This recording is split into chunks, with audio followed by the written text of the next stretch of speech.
For your bell work today, you are simply listing what types of things motivate people to move. I want you to list 4. This lesson is called Push and Pull. It's about factors of migration, and we are within our spatial reorganization unit. Push and pull is talking about factors of migration. So those individuals migrating by choice might be reacting to aspects of their local economy, right? So they don't like their government or their culture, for example.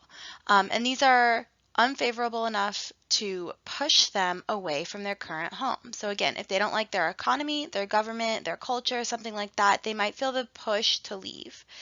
Others will leave because they're drawn by more favorable conditions in another region. And so that's when they're pulled away from their homes and relocating somewhere else, right? So push is when something at your home is kind of pushing you out. There's something you don't like. And pull is when there's something somewhere else kind of enticing you to go in that direction. We discussed why individuals might be pushed or pulled to migrate, but what about entire groups or communities? Sometimes we'll see that there are entire groups or communities that will migrate. And these factors include several different things. So human-made environmental disasters that make it unsafe to stay in an area. We'll look at one of those.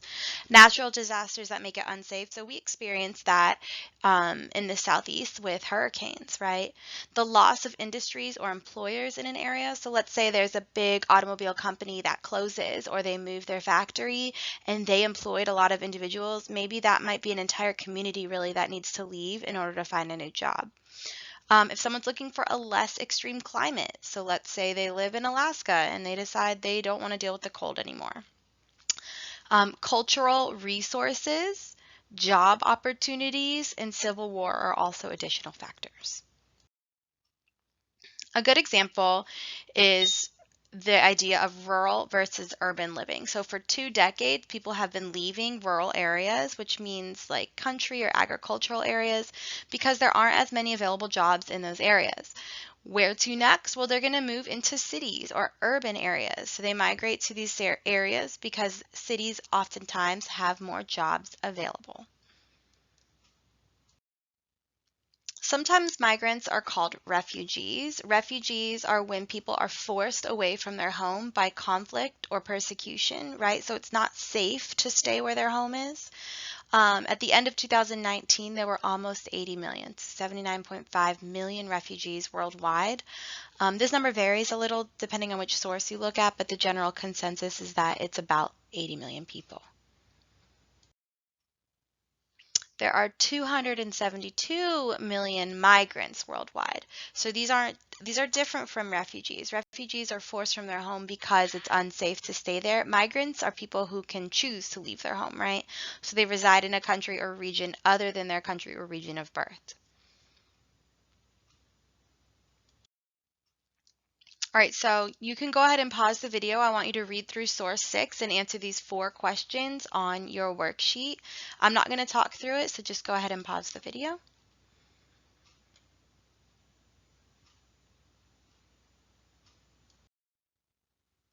All right, so one of the man-made environmental disasters, for an example, is Chernobyl. So in 1986, the disaster at this nuclear power plant in Ukraine, that's where it took place, was the product of a flawed Soviet reactor design coupled with serious mistakes made by the plant operators, meaning it was really 2 problems. There was a flawed reactor design and the plant operators made some mistakes, right? More than 300,000 people were displaced with this disaster and roughly 6 million people were affected. These images depict the reactor on the right, and then the picture in the center was a daycare, and this is just what it looked like years later when people had not been able to return because they were displaced. Chernobyl's man-made disaster, we're still on it. This is a man named Ivanovich. He's 82 years old, and he's standing outside his home he built in Pereshev, which is a village in the Chernobyl exclusion zone that did not receive much radioactive contamination. So he was close to this nuclear reactor. He was evacuated after the disaster but returned the following year and lives there. There are only 3 people in that town, him and 2 women, and he just lives off the land there. On your paper for number 5, I want you to write, what are some push and pull factors for this man? So in a moment, pause the video and jot down what factors pushed him to migrate and what factors pulled him to migrate. All right, the Syrian Civil War.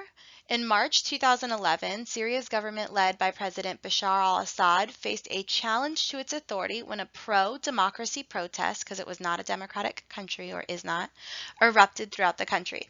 Protesters demanded an end to the authoritarian practices of the Assad regime, right? Because his father had led before him.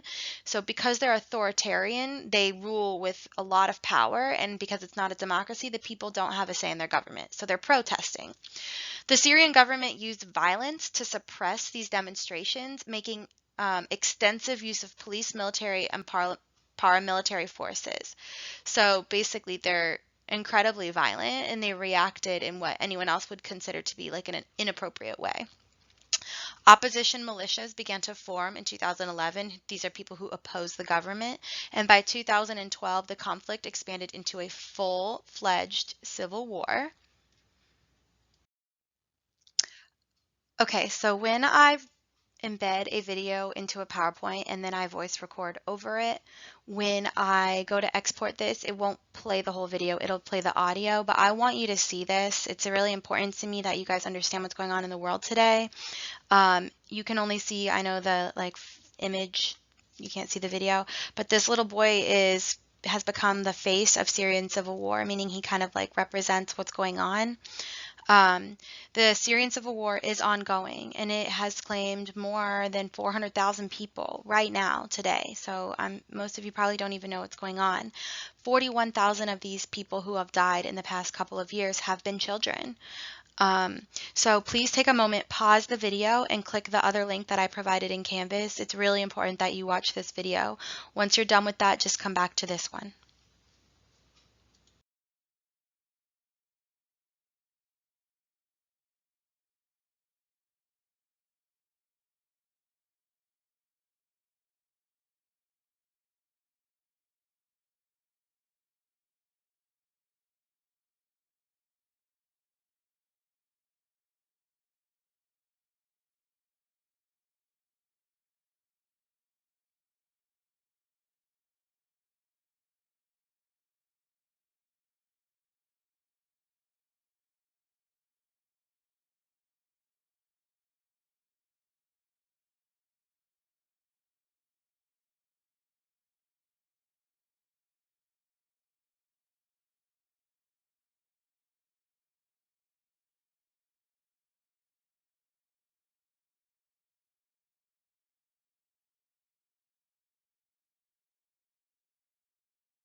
All right, in Venezuela, they are experiencing a humanitarian and political crisis at the same time.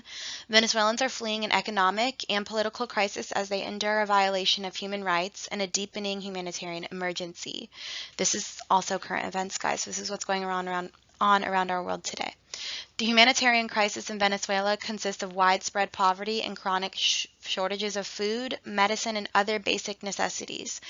And this is the product of years of economic mismanagement and official corruption, as well as a sharp decline in oil prices. So Venezuela is very dependent upon oil. And I used to teach this in economics, but the scary part is like if you have a baby, let's say you have a 2-year-old, you don't know if you can find milk at the store. They don't even always have food available. Since May of 2016, Venezuela has been governed under a state of exception. That's like a what they're calling it. And this gives their president wide, vague, and discretionary powers to preserve internal order. Basically, he can do whatever he wants. The police, armed forces, and intelligence agencies have been responsible for the excessive use of force during demonstrations and the ill treatment and torture of political opponents and their relatives. What are some push and pull factors for Venezuelans to migrate? All right, this is our last example of the day. We're going to look at our home. So there are currently wildfires in the U.S. Hopefully you have an idea that that's happening, but if not, they are burning. In August of 2020, there were 900 blazes, incinerating 6 times as much of the land as all of the state's 2019 wildfires combined. So in just August, we had more fires than all of the year before.